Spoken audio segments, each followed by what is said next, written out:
Commander Sarah Chun stood before the holographic display showing the charred remains of New Geneva Colony.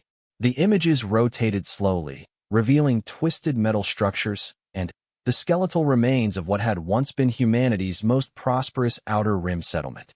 3 million souls had called this place home just 72 hours ago. Now, nothing but ash and radiation signatures remained. "Show me the Kepler 442 footage again," she ordered, her voice steady despite the rage burning in her chest. The hologram shifted, displaying another scene of devastation.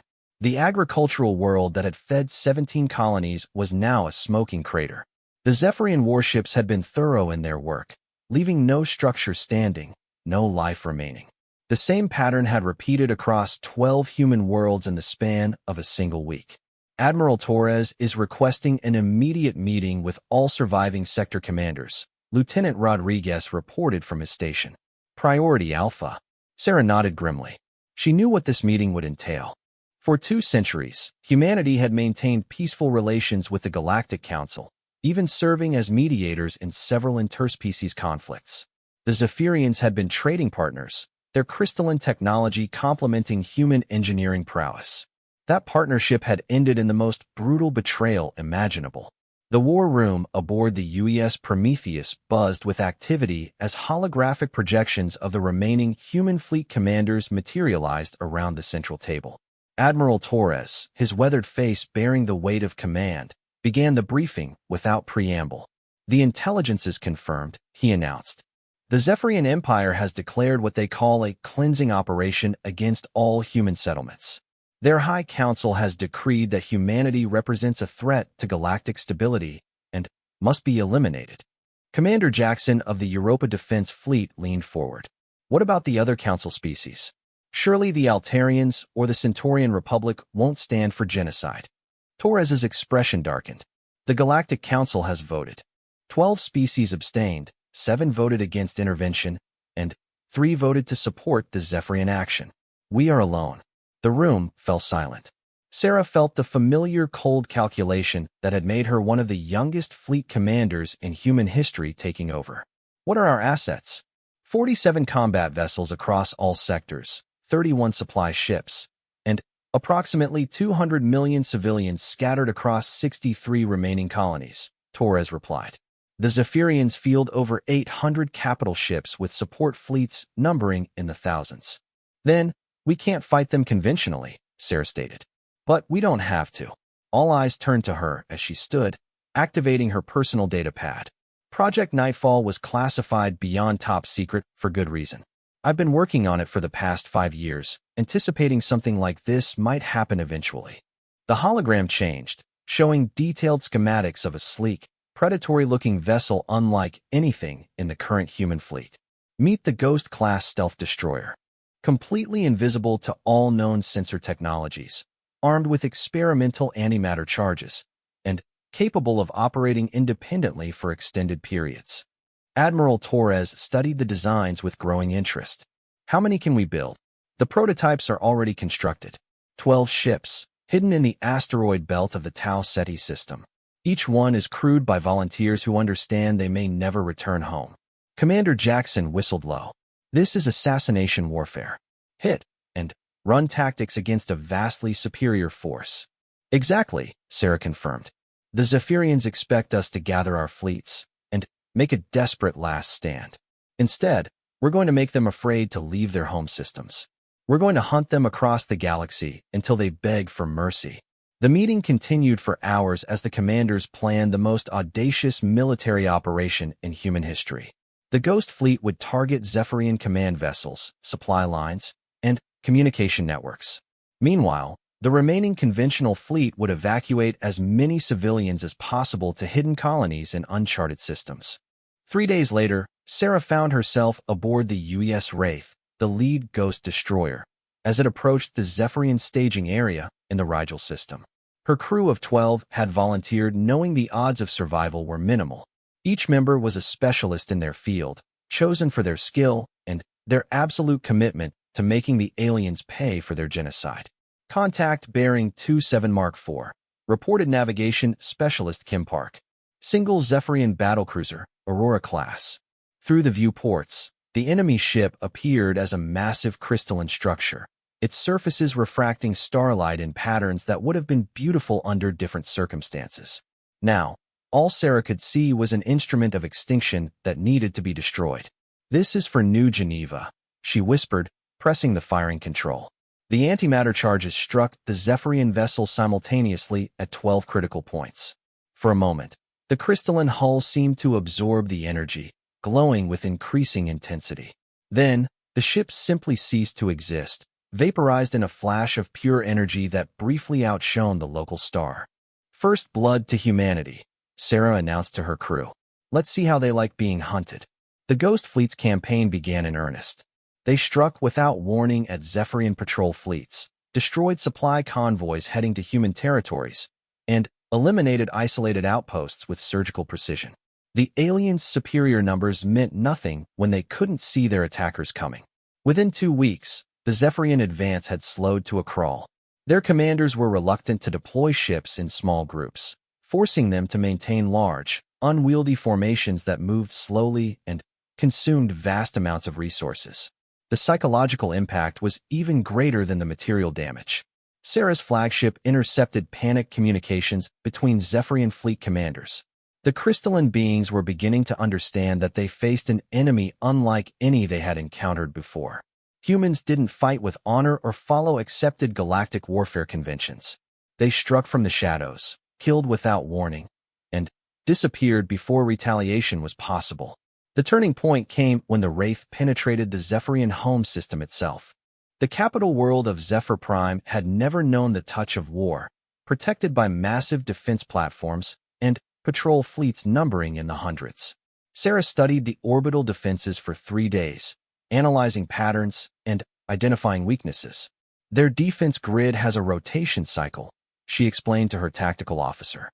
"Every 14 hours, there's a 30-second gap in coverage over the northern polar region." The plan was insane, even by human standards. The Wraith would penetrate the defense grid, strike the primary military command center, and escape before the entire Zephyrian fleet could respond. Success would cripple their war effort. Failure would mean certain death. As the Wraith slipped through the gap in the defenses, Sarah felt the weight of her species' survival on her shoulders. The command center appeared on their screens, a massive crystalline spire that coordinated all Zephyrian military operations across the galaxy. "All charges armed and ready," reported weapons specialist Marcus Webb. "Fire everything," Sarah ordered. The antimatter charges struck the command center with devastating effect. The entire structure collapsed in on itself, taking with it the coordination and communication systems that had made the Zephyrian military such an efficient killing machine. Alarms blared across Zephyr Prime as the defense fleets scrambled to respond.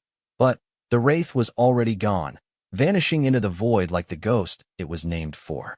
The strike would be remembered as the moment humanity went from hunted to hunter, the first step in a campaign of vengeance that would reshape the galaxy. Back in human space, Admiral Torres received confirmation of the successful strike with grim satisfaction. The evacuation fleets had managed to relocate over 60% of the remaining civilian population to hidden colonies. The Ghost Fleet had proven that humanity would not go quietly into extinction. The Zephyrians had unleashed a genocide, expecting to face a conventional military response. Instead, they had awakened something far more dangerous. Human ingenuity and determination pushed to their absolute limits. The crystalline empire that had terrorized the galaxy for millennia was about to learn why humanity had survived every challenge their homeworld had thrown at them.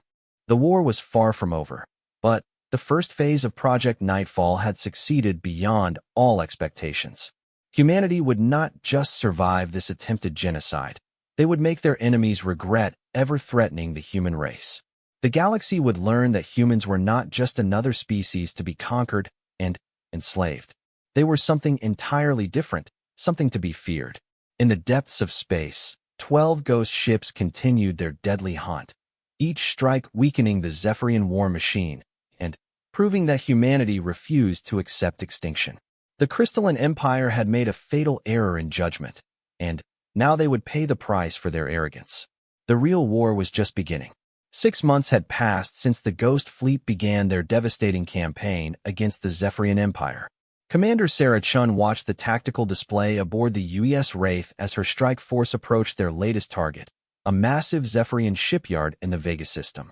The facility was responsible for producing nearly 30% of the Empire's warships, making it a priority target in humanity's asymmetric war. The Zephyrians had adapted to the ghost ship threat, deploying new sensor arrays and traveling in heavily defended convoys. But adaptation worked both ways, and human engineers had been busy developing countermeasures. The latest Ghost destroyers carried quantum scramblers that could disrupt crystalline technology, turning the aliens' greatest strength into a liability.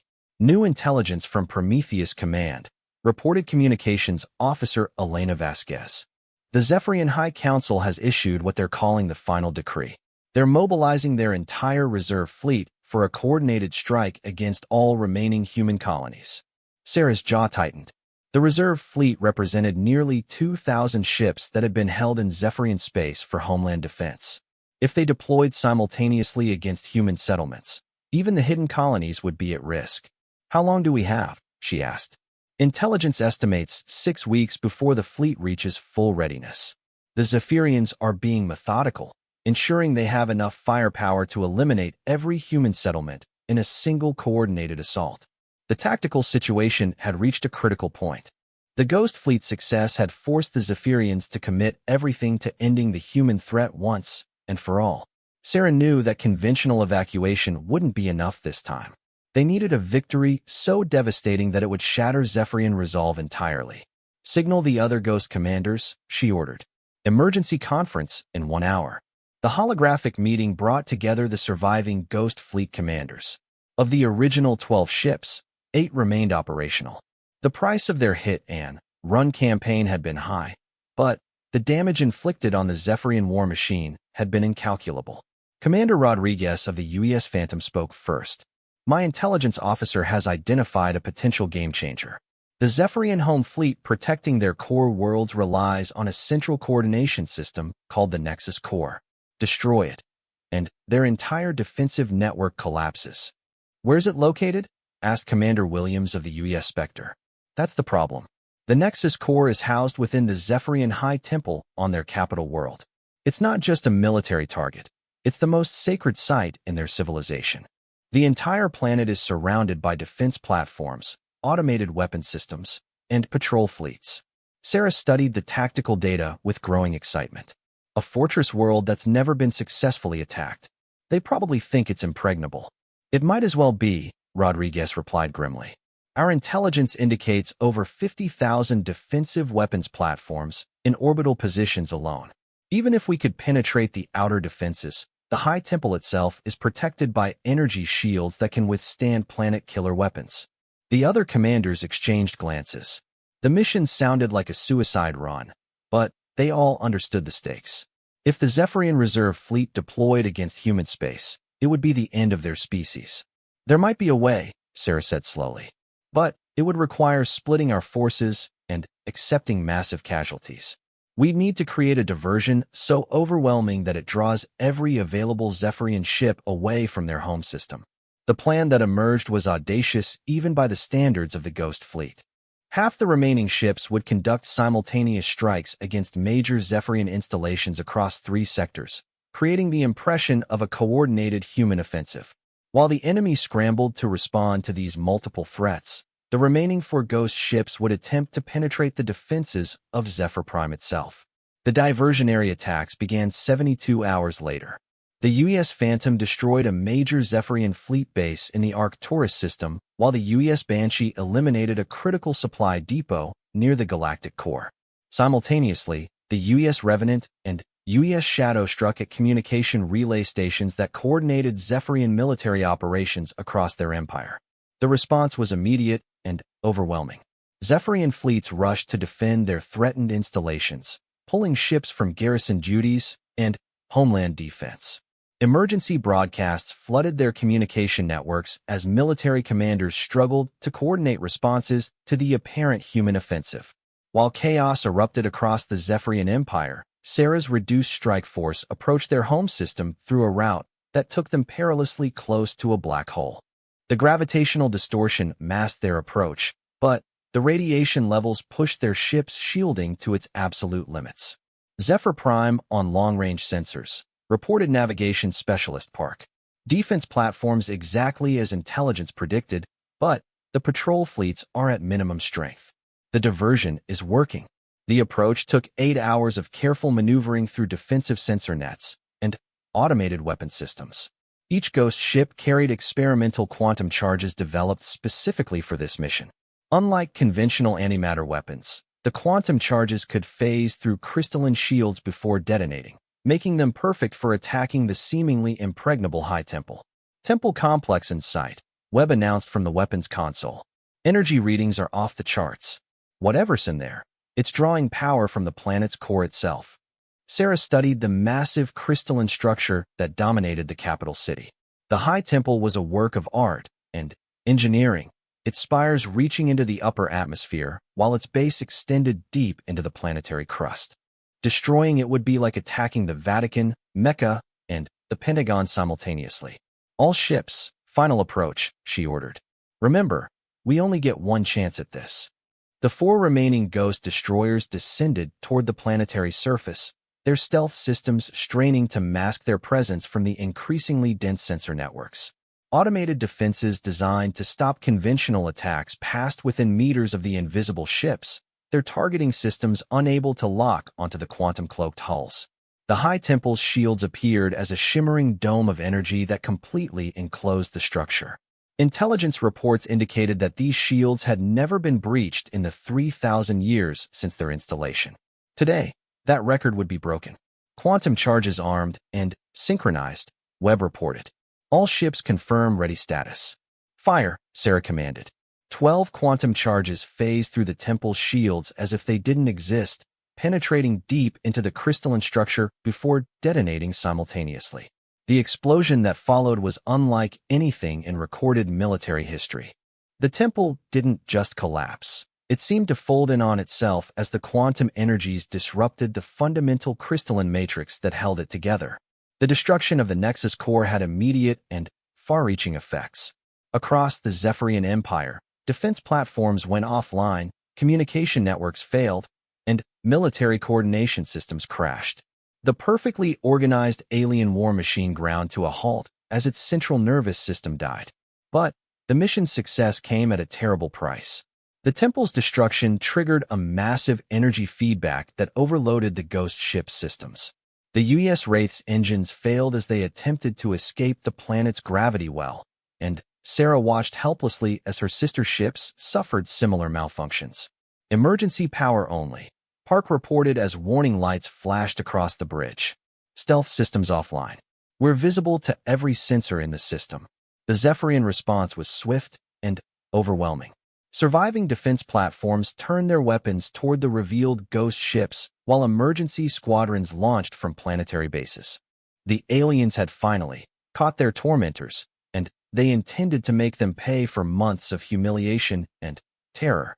All ships, ramming speed. Sarah ordered over the failing communication system. Target the orbital command stations. The 4 Ghost destroyers, their stealth compromised and their weapons depleted, made a final desperate charge at the command centers coordinating the Zephyrian counterattack. 2 ships were destroyed by concentrated fire before reaching their targets. But the U.S. Wraith and U.S. Spectre successfully rammed their objectives, eliminating the stations that would have coordinated pursuit of the evacuating human fleets. Sarah felt the ship shuddering around her as the Wraith's hull began to buckle under the strain of atmospheric re-entry. Through the flames engulfing her bridge, she could see the other Ghost commanders making their own final sacrifices. They had accomplished their mission, but the price was everything they had. Emergency escape pods launched from the dying Ghost ships as they plummeted toward the Zephyrian capital. Most would be destroyed by defensive fire or burn up in the atmosphere, but a few might survive to become prisoners of war. Sarah chose to stay with her ship, ensuring that the Wraith's final impact would cause maximum damage to Zephyrian ground installations. The destruction of the High Temple and the Nexus core marked the turning point of the war. Without central coordination, the Zephyrian Reserve Fleet found itself unable to mount the coordinated assault that would have eliminated humanity. Individual fleet commanders, cut off from higher authority and facing continued ghost ship attacks, began to question the wisdom of continuing the genocide. News of the successful strike spread throughout human space like wildfire. The surviving civilian populations, who had lived in terror for months, suddenly dared to hope that their species might survive after all. The Zephyrians, despite their numerical superiority, had been revealed as vulnerable to human innovation and determination. Admiral Torres, receiving reports of the mission's success from his command ship, knew that the war had entered a new phase. The Ghost Fleet had bought them time and demonstrated that the Crystalline Empire could be defeated, but the final victory would require something more than stealth attacks and guerrilla warfare. The sacrifice of the Ghost crews had not been in vain. They had proven that humanity would never surrender, never accept extinction, and never stop fighting as long as a single human survived. The Zephyrian Empire had awakened a force they couldn't comprehend, and now they would face the full fury of a species fighting for its very existence. The second phase of humanity's revenge was about to begin. Admiral Elena Torres stood on the bridge of the newly constructed UES Retribution, humanity's first Titan-class dreadnought. Through the massive viewport, she could see the hidden shipyards of the Kepler station working around the clock to complete humanity's most ambitious project. The Ghost Fleet's sacrifice had bought them 8 months to prepare for this moment, and humanity had not wasted a single day. The destruction of the Zephyrian Nexus core had thrown their empire into chaos, but it hadn't ended the war. Scattered Zephyrian fleets continued to hunt for human settlements while their high command struggled to rebuild their coordination systems. Intelligence reports indicated they were close to restoring partial communications, which meant humanity's window of opportunity was rapidly closing. Final production numbers, Admiral, reported Captain Morrison, Torres's new strategic advisor. 47 Titan-class dreadnoughts, 132 Nemesis-class heavy cruisers, and over 400 support vessels. The entire remaining human population has been working on this fleet. Torres nodded grimly. Every human colony had contributed to the construction effort, stripping their settlements to provide materials and manpower. Children as young as 12 were working in the factories while elderly civilians operated mining equipment. The entire species had committed to building a fleet capable of ending the Zephyrian threat once and for all. What about Project Prometheus? Torres asked. Morrison's expression grew solemn. Dr. Chen's team completed the first batch 3 days ago. 50 warheads, each capable of igniting a star. The moral implications are staggering, but given what the Zephyrians did to our colonies, moral implications became irrelevant when they started their genocide. Torres interrupted. How many Zephyrian-controlled systems can we target? 17 major systems, including their primary industrial centers and secondary capitals. Conservative estimates suggest we could eliminate 60% of their remaining fleet strength and 40% of their population in a single coordinated strike. The Prometheus weapons represented humanity's darkest achievement. By triggering stellar collapse through quantum manipulation, they could turn entire star systems into funeral pyres. The technology had been theoretical for decades, but desperate necessity had driven human scientists to make it reality. A communication alert interrupted their discussion. The holographic image of Commander Jackson materialized above the conference table, his face bearing the exhaustion of months spent coordinating guerrilla operations behind enemy lines. Admiral, we've received intelligence from our assets in Zephyrian space, Jackson reported. They're preparing for what they call the cleansing wind. Every surviving Zephyrian fleet is being recalled for a final push against our known positions. How much time do we have? Torres asked. 3 weeks, maybe 4. They're sacrificing strategic positions throughout their empire to mass every available ship for this assault. Our sources estimate over 2,000 vessels will participate. Torres exchanged glances with Morrison. The timing was both fortunate and terrifying.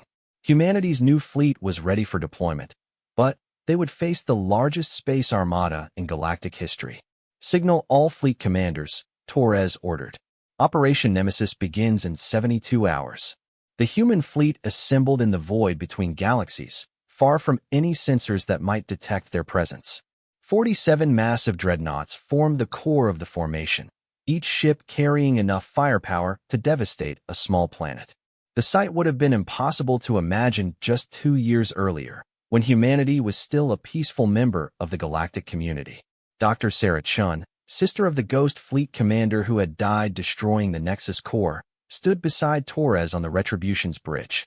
As the lead scientist on Project Prometheus, she carried the moral weight of creating weapons that could end civilizations. "The Zephyrians forced us to become something we never wanted to be," she said quietly, watching the stellar cartography display that showed their target systems. "But maybe that's what survival requires. Maybe we needed to become monsters to defeat monsters. History will judge whether we were heroes or villains," Torres replied. "But there will only be history if we win." The first phase of Operation Nemesis began with surgical strikes against Zephyrian supply lines and communication networks. Human fleets equipped with improved stealth technology hit dozens of targets simultaneously, creating confusion and preventing the aliens from organizing an effective response.